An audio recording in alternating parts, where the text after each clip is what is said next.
All right. My name is Raymond Hawkins. Welcome again to another edition of Not Your Father's Data Center. Today, we are joined by my friend from Cummins. I want to make sure I get it right. Govi, you are the executive director of Global Data Center Business. So, all things data center, you're in charge.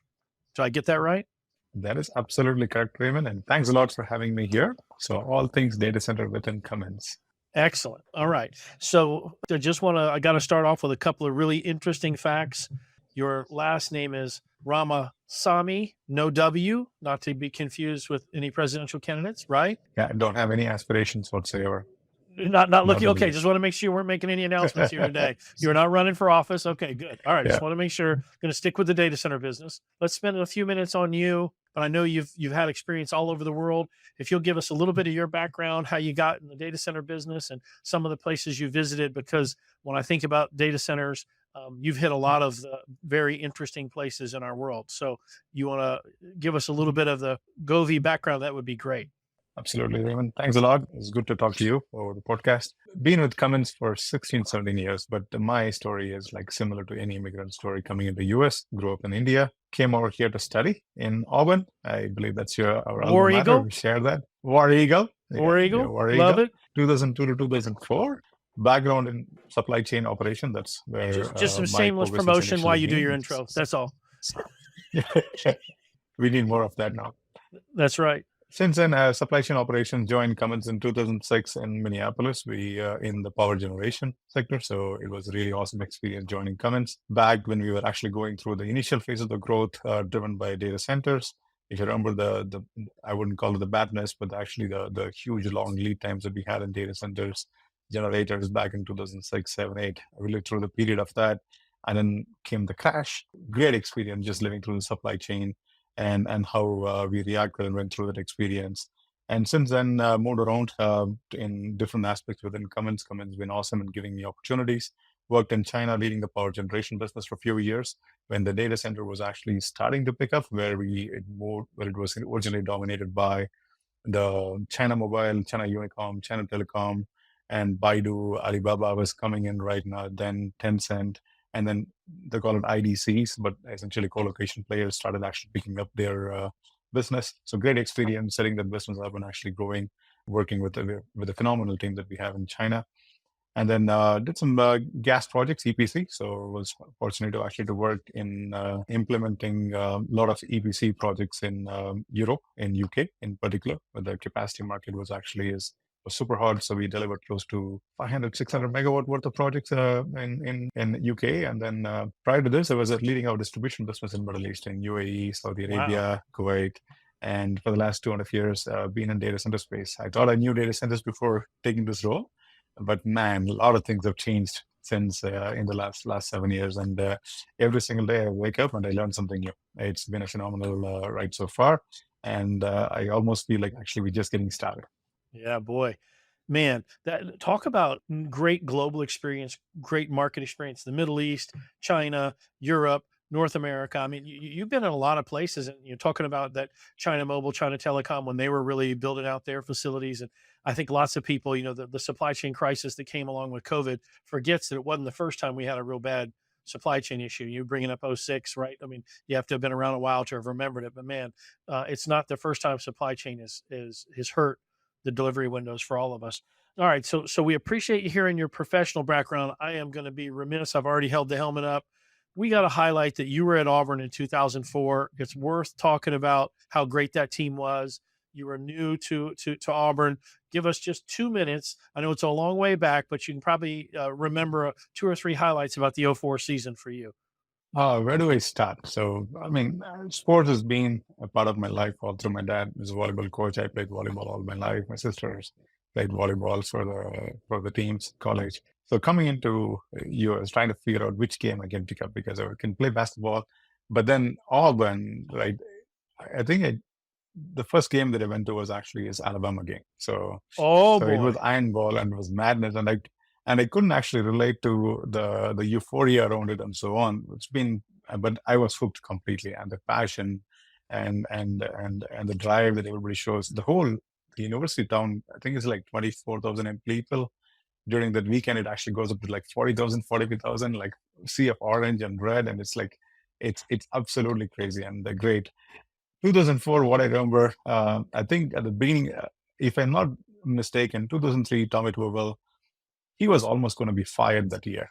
And then somehow he came back, and we had a new offensive coordinator, and then the defensive coordinator was pretty good actually, Gene. But then we went 13-0. It was like a rollicking start from the beginning all the way through. We had like great players. I mean, if you go back and look at it, you have Cardinal Williams, right? It's Cadillac Williams, what we call Yeah. Ronnie Brown, and then Carlos Rogers, J.C. Yeah. Campbell. I mean, just name it. Yes. The best players have actually Auburn, and I happened to be there in every single game. One of those things, the Yes. only thing I would actually feel bitter about that is actually we didn't get the national championship. That was the bummer because we were actually we didn't get a chance to go play in the national championship. I think it was between USC and Oklahoma, if I'm not mistaken, You got it and we didn't right. get a Yeah. chance. But again, 2011, we won it, so that's all that matters at the end of the day. So Govi, I love that you were at the Iron Bowl the year before. Then you got to see the 13-0 season. And here's the great thing about it: lots of people say that season changed college football because you had an undefeated SEC champion not playing in the national championship game. And if you remember, that's when everybody started going, "This doesn't work." And the BCS and then the playoffs came soon thereafter because people couldn't believe that an SEC champion wouldn't undefeated SEC champion wouldn't be in the game. And you're right, USC plays Oklahoma and they blow Oklahoma out. It's some ridiculous number, 56-7 or something horrible. Yeah, And the great irony in that is after years later, they find out that USC had violated a bunch of rules. The NCAA vacates the national championship. They vacate Reggie Bush's, who is their tailback, USC's tailback. He vacates the Heisman. And to this day, the NCAA record books show no national champion in 2004, excuse me, which is crazy because their Auburn 2004, yes. was at 14-0 in number 2 position, and they won't recognize us as national champions. So I'll just tell you, I have a personal letter writing campaign. I routinely write the NCAA and say you should recognize us. So you got to live through, I think, college football history because it's the reason we have a playoff today is that season. I'm still waiting for the team to come back and actually regain the glory. I just keep checking the scores. This time it doesn't look like, but hopefully next year it'll be much better. Well, we're certainly headed in the right direction, but yes, you are right. The glory days are behind us right now, but recruiting looks good. I'm fortunate I get to go to a few games, and I love what Coach Freeze is doing. I think that our expectations are only heading up, but I think 2025 is before the next time we could get really crazy excited about things. There's just a lot of rebuilding to do. All right. Well, we're glad to learn about you, your background, where you grew up and where you live now. I think we didn't get that Minneapolis, right? You're largely in and out of Minneapolis as you serve all over the world, right? Beautiful Minneapolis. Yeah, lovely Minneapolis. Lovely 6 months out of the year. A little cold the other six. Well, with the climate change, I would say it's getting to be about 7 to 8 months. Okay, So I very hate fair. to say Yeah. that, but seven No, months, 8 months is okay. I got Yeah. it. All right, 7 months is fair to my friends in Minneapolis. All right, so let's talk about some things that impact mine and your business every day. Let's start with I think it's one that's it's on the top of everybody's mind. Our industry is seen to be a big power eater, and I think that comes with some assumptions about how concerned are we about the environment, how green are we, and how do we handle the level of consumption required to do what we do. How do we handle it in a responsible way? We can go with that in many directions, but as a guy who handles the data center business for a diesel generation company, that's probably a subject that's high on your list and also maybe a little challenging to talk about. But I think we as an industry do a great job being good stewards of the environment, and love to hear how Cummins thinks about that. Absolutely. Thank you, Raymond. I get asked this question all the time. And for the record, actually, I don't shy away from talking. And that's part and parcel of actually who we are in the company as well, because it's an industry problem. Our generators, the backup, we provide backup like source of power for data centers. When everything goes off, like when the power goes out, then we are the last line of defense to come to bring it online, right? Cummins, Caterpillar, MTU, Kohler, those who are playing in the market. So we play a critical role of actually making sure the lights are on when the power goes out. And our job is to actually make sure that we understand where the dynamics of the market head to, the concern about the decarbonization, the carbon, the climate change, and everything, and make sure that actually we come up with viable solutions that help the industry move along. So if you don't come out and talk openly about the challenges that actually that are facing in front of us in terms of grid constraints, climate change, and carbon greenhouse emissions, and so on, we are doing a disservice. So I'm more than actually happy to actually come and talk about it, and we are doing a lot to learn about the problem and see what kind of solution that we can actually offer that can address that as well. And it is an industry-wide problem. It's not actually specific to one particular component manufacturer or one particular sector in the industry. It is an industry-wide problem, and I am glad to be in this place in this time to actually to work with the industry players to find solutions that make sense. And even if you take data center industry in general, I would probably say the data center industry has been one of the most forthcoming in terms of like publishing how much energy is being consumed and also pushing the grid and the utility to actually incorporate and integrate more renewable solutions into the grid, right? And down to actually tracking how much of their power consumption is met by hourly matching of renewable energy and so on. So the industry is doing a lot more. Of course, there's a lot more that needs to be done, but we must recognize where we come from as well so that we can understand where we need to go. The challenge that is in front of us is like a bit different where because there's significant growth in digital infrastructure dependence of economy and this AI driven demand that I'm pretty sure that everybody's talking about the data center industry and the grid constraints that are actually emerging, right? We have a short-term problem in the next several years that we need to address. And the solutions that would actually help us overcome the challenge in the next 3 to 5 years may not be the longer-term solutions, but maybe a good bridge solution to get to the longer-term solutions for which there's a lot that has to happen in the broader economy. So those are the things that we have to take into consideration that keeps us actually awake at all times to understand where the industry is heading, where the economy is heading, and how, as a company, we can actually show up and deliver those solutions. Yeah, Govi, I think you raise, first of all, I think that's an excellent summary. I think our industry is very much in the forefront of being aware of, hey, where's our power coming from? How are we impacting the planet? Are we consuming the power we are in a responsible way? I think it's on the top of mind and on the tips of people's lips all over our business. So I think we're very aware, and I think we're good global stewards of what we consume, and we'd agree with you wholeheartedly on that. From the processor all the way out to generation, right? And you guys being in that generation chain. I'd also would love to hear your thoughts on this constraint that we see globally, right? And you alluded to the AI spike. We can talk about AI demand, but really it's when I look at the hole in the market or the pain point of the market, it's really around, is there enough power where we need it when we need it because of the spike in demand? And it's been a spike in demand in all the big markets, right? Either we have a generation problem in a market or we have a distribution problem in a market, but we've stretched those markets to the breaking point. And I agree with you. We've got to come up with some 3 to 5 year solutions because the demand's not going away. So how are you guys at Cummins thinking about that? And I'll use the word bridging power, even though I know that could get misconstrued.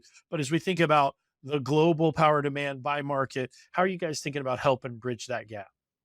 So we kind of look at it in two different ways, right? One is how do we provide solutions that can allow a data center operator to get up and running, right? So if there are grid constraints and there are emission regulations that actually governs what kind of equipment that you can put on the site to allow you to get up and running. So that's the problem that we actually look at as one way, right? And the second one is actually how do you do it in a sustainable way, right? Where how do you slowly reduce the carbon intensity and the carbon kind of actually operations of those equipment that you put on the ground? So we kind of look at it in two different ways. And our view is right now, if you look at go by strictly with the EPA regulations, most of the markets, even if you look at US, right, it requires the tier two emissions, right? And it is way different than actually way lower than compared to the world unregulated markets. But what we're seeing is actually is when there are grid constraints. I mean, take for example, in Arizona or in Northern Virginia, where there are grid constraints, as you said, it's the power is available, but may not be available 24/7, 365 days a year. So we are seeing that actually that there are some emerging pockets where the role of the backup power source in a data center may be changing slowly and gradually from being purely in terms of backup to actually being called upon to use when there is a lot more constraint in the market from supply standpoint. Right? It could be like few hours a year, or it could be few hours a month, but it could be actually more than just hey, I don't have absolute power, we can actually shut it down, and you need to run the on-site power, right? So that's something that we are seeing. And for that, there are solutions that are in the market that we're coming up with, especially tier four emissions, right? We have products that the industry would actually come up with solutions that can meet regulations, that can offer an existing like a diesel or any other solution that can meet the emission norms, but allows the data center industry to use the equipment not only when the power goes out, but also when there is a peak demand in the market and so on. So that is one solution that we are working on as an industry. The second one is a lot more investment going in alternate fuels as well, right? Because one thing is to actually get the fuel and how you burn the fuel. That determines the criteria emissions or how much emissions you put out when you actually run the generators. The second is the well to work, right? For example, it goes all the way from what is the carbon intensity of the fuel when it actually goes all the way from the extraction point or generation point to when you actually put it to work. And there, our view is that HVO has a lot more potential to it, and especially in data center market because of the way the carbon intensity, which is like 70% less than what we have considered compared to diesel, well towards in terms of full carbon content. So those are the solutions that we believe that actually can work. We're also exploring quite a bit in terms of natural gas applications as well, because it does have a lower carbon intensity. But again, it all depends on the use case, right? Do you really want to use that many hours in a year? And does it justify the economics of putting in the infrastructure and so on? What is the grid reliability of natural gas grid in the place where you're putting in data centers? So a lot of those things actually goes into considerations, and that is what we're looking at for the next several years. Is hey, how do we continue to improve our product where we actually use less fuel, right? And at the same time, we have after treatment solutions, and we have higher efficiency products that actually consumes and emits less emissions on site. And on the second hand, how do we actually work with our industry partners to explore alternate low carbon fuels that can reduce the carbon intensity of whatever solution that we put in place? And that's in the near term, right? And then in the longer term, definitely try to be working for a company that is actually investing a lot in hydrogen economy. So we're looking at solid oxide, we're looking at PEM fuel cells, we're looking at electrolyzers, and also different technologies that can actually augment and come with the low carbon or zero carbon solutions on the ground. Govi, you mentioned that the mission of your generators may not be solely as backup, that you might be looked on to handle peak loads.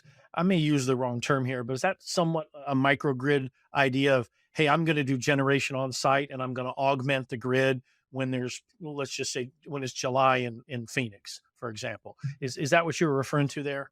That is what I'm referring to. But I would tend to believe that actually it'll be more driven by the local utility companies or the regulation that is mandating it than by Right, choice. right, Because right. any given chance, but always the grid power is going to be the cheapest power. And in summer, most like the grid power is going to be the greenest power available in the market. The challenge is always going to be the peak periods when you really don't have sufficient power to meet all the demand.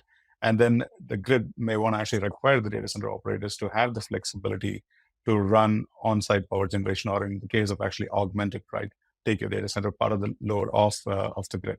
So an interconnected microgrid is where I see things are evolving. But again, our hypothesis actually is that the flexibility element of it will start to take root slowly over the next 5 years, not something that's going to happen immediately, but maybe by 2030, we think it's going to be around 10 to 12% of the market.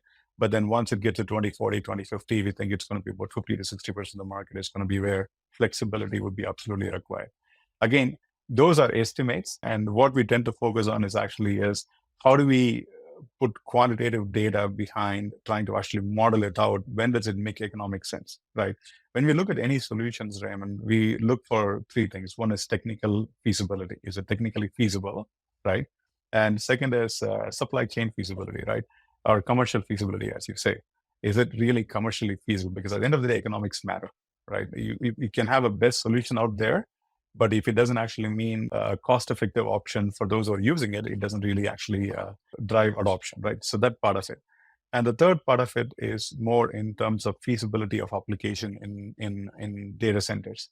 The data centers now are not the data centers that like if you go back 15, 20 years back. 15, 20 years back, a data center of like 10 megawatt is a big data center. Now, one data hall could be is like 3 megawatt, 4 megawatt, and the campus could be like 300 megawatt, 400 megawatt. So at that scale, the requirements change significantly, right? You cannot just rely on actually saying that, hey, this solution would work for this 100 kilowatt, 200 kilowatt. It has to work at scale. That means if it's running, if the application is actually being deployed, the supply chain all the way going up to the component and also once installation supporting and fuel availability, everything should be scaling up to support the data center needs. So that is what we look at in terms of, hey, is it technically feasible? Is it commercially feasible or economically feasible? And third is the supply chain and the support infrastructure is viable enough to support a data centers, right? So that is what we actually take into consideration or modeling to understand how we see the adoption growing for different technologies, right? Whether it's in hydrogen, internal combustion engines, or in PEM fuel cells, methanol, ammonia, natural gas, HEO, diesel, renewable natural gas. So we look at all of those and we model it out to see, is it available, is it feasible, and what are the probability that actually will get there. And that's what we use to actually to guide ourselves in terms of bidding on technologies that may not help immediately, but it may actually help us go faster towards the decarbonization journey 5 or 7 years from now. That is great insight into how you make decisions. I love that the phrase. I might not get it exactly right. Is it economically viable? Commercially, will this work? Because how great the mousetrap is, if people can't make it financially work in their business model, it doesn't help any. And the fact that you guys have that perspective, I think super interesting and super helpful because I used to, in the computer business before I started doing data centers, I sold computers. Hey, I get you as much reliability as you want. Sysplex mainframes, they started about $9 million. How many of them would you like? Oh, I don't need quite that much reliability. Okay, I didn't figure you did, right? And so what capabilities that are actually make financial sense for the application? Govi, I know another subject that we hear a lot about in the data center business and the generator business is alternative fuels. Hey, we want to be super efficient. We want the generator to run really well, but there's also talk about what you can power it with, right? It doesn't have to be diesel. It can be natural gas. It can be HVO. I'd love to hear your thoughts and what Cummins' experience has been when we think about alternative fuels for these generators.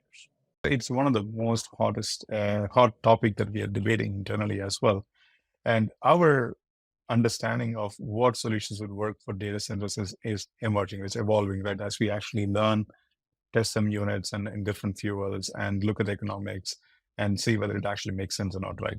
Some of the things we looked at, for example, we talked about HVO, right? Hydrotreated vegetable oil, that we believe is the right product solution because it can store, it can be mixed in with diesel and any mix, any blend would actually work without much loss in terms of the performance and the power. The well to work emissions, as I said, is like 70% of the diesel. That is really good. And it has shown that it can improve the particulate matter emissions as well. There are some challenges. The real challenge is the cost premium of HVO compared to diesel, right? And data centers shouldn't be much of an issue, but it is something that we're tracking closely as well, right? Even if you take US, for example, most of the refineries that are actually manufacturing HVO is to the west of the Mississippi, but a lot of demand is actually on the east of the Mississippi, right? So there is a challenge when it comes to the cost of manufacturing HVO compared to the diesel, but also the cost of actually transportation. So if you add everything up, it's not well set up.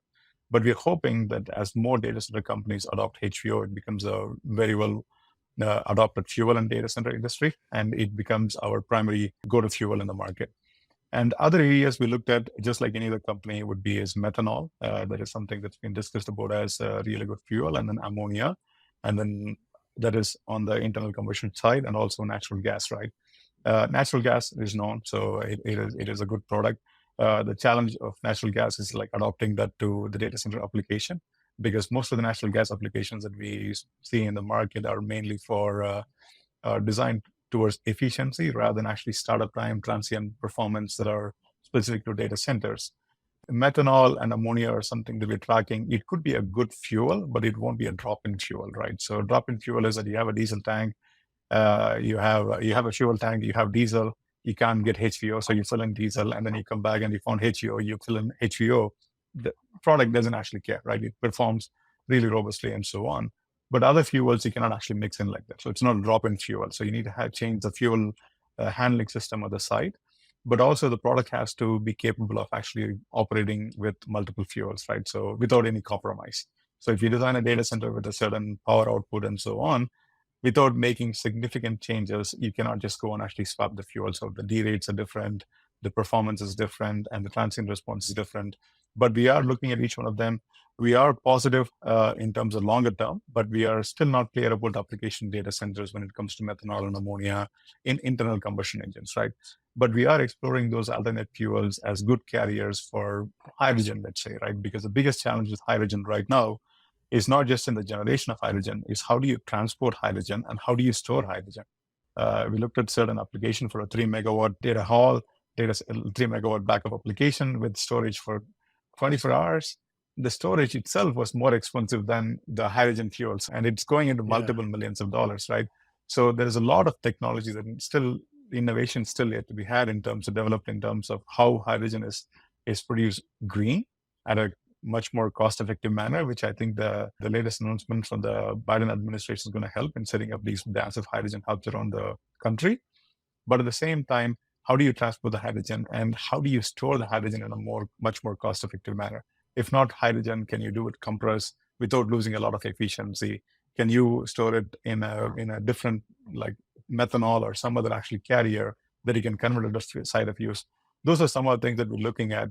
And again, our hypothesis actually is that for hydrogen or any other actually alternate fuel that will come in to take the place of the internal combustion engine, the entire broader economy has to start using those fuels in much more higher quality, right? In real applications, where you see the trucks has to be working in fuel cells or hydrogen combustion engines and so on, before we would see a broader adoption and broader availability of the fuel that can really come and actually displace some of the equipments and the technologies that we currently use in the data center space.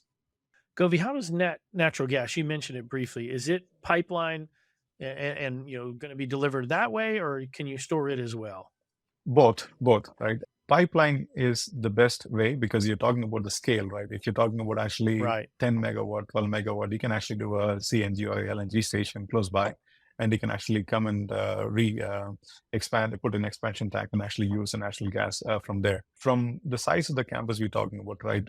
It could be 300 megawatt, 400 megawatt.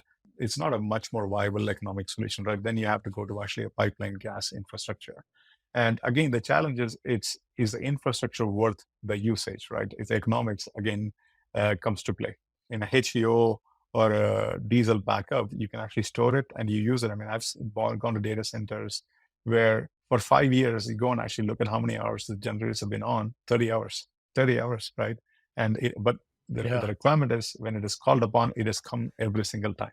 On every one of those 30 hours it got asked, it needs to be on. That's right. Exactly. So for natural gas, right, if you're bringing in generators, again, the industry will evolve where the products will improve to meet the data center transient and the response requirements. So far, that's not been asked from the industry. I have complete faith in the industry and our industry partners that industry will step up. If natural gas is a solution that we're going to be using data centers, we will react all together to actually get our products to a state where the requirements of data centers, the application from transient response, from responsiveness, startup time, everything can actually improve and meet the requirements.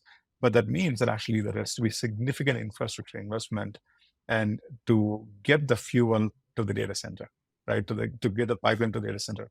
And that depends a lot in terms of where the main trunk line is and how far you can actually run the pipeline to the site and so on. And the second question always comes in is actually what is the reliability of the gas grid? Is it going to be as good? And if you're talking about Northern Virginia, you have like what 2 3 gigawatts worth of actually power. If all of them switch to natural gas, and if power goes on, every single one of them actually come online, can the grid really support the amount of the fuel burn that is actually taking place in that, right? Those are some of the questions that yet to be answered. And our view and our experiences actually is that there is no one silver bullet, right? And any progress is still a good progress. And that's the way we approach it, right? Hey, let's look at every one of them in its own merit. And it may not apply for every single site, every single place in the world when it comes to data centers. But for a given data center application, a different site where the economics are different, where the availability of fuel is different, then the solution could be different. At the end of the day, is it better than actually the alternate, right? Even 10% reduction in carbon intensity is still reduction, right? And if it's economical, let's go for it. And that's the Right. approach we are taking. Govi, that's very helpful. Thank you. All right, let's take up one more subject. So AI, and I'd love for you to talk about AI, Govi, from two perspectives. One is it's in the news. Everybody's talking about it. NVIDIA's, going to own the world. GPUs are taking over. Everything's great. Generative AI is an incredible thing. So talk about it from a demand driver that you guys see inside Cummins. And then if you can give me 2 or 3 minutes on how you guys are using AI in your business. I bet there's some interesting tales inside Cummins for how you guys are taking all the information that from all of the data points you have on all these gen sets out there to look at the data differently using AI. So can you give me both of those sides of the AI coin? So if I go back and remember the conversation that we're having with our customers back in 2022, even mid 2022, right? Most of the demand that we were seeing was driven mainly by the cloud adoption, right? And just the general digitalization of the world and the coming off the pandemic and so on.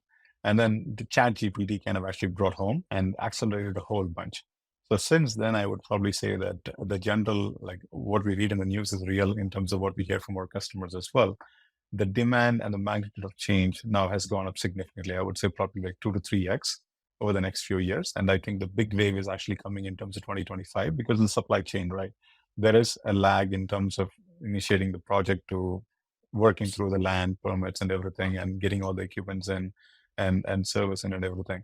So from 2025, 2026, we do see a significant jump in terms of number of data centers that are going up, and vice versa is the demand on our side as well.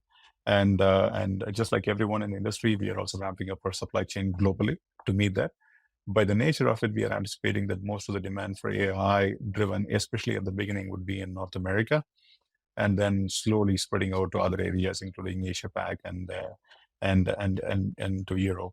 And just by the nature of actually AI demand, there is a demand driven by training models and a demand driven by inference models. The training models are the first initial builds that are going on. And what we are seeing in general is that most of the data center builds prior to the AI wave tend to be in the tier one, tier two cities where there's a lot of existing data centers, right? The cloud, the zone, the availability, and so on. But with the AI, we're starting to see that is getting spread out where the data centers are actually being built where they have good connectivity and also good power and land available, right? It's not so much the data gravity that is pulling them towards the major hubs around the world. And that kind of changes our perspective in terms of like how we need to get ready ourselves to support the customers in the field, because it's like now it's going to be out of some place far away from where the main data center concentration is. So we need to make sure that we have local capability there and we're getting it to support the customers in there.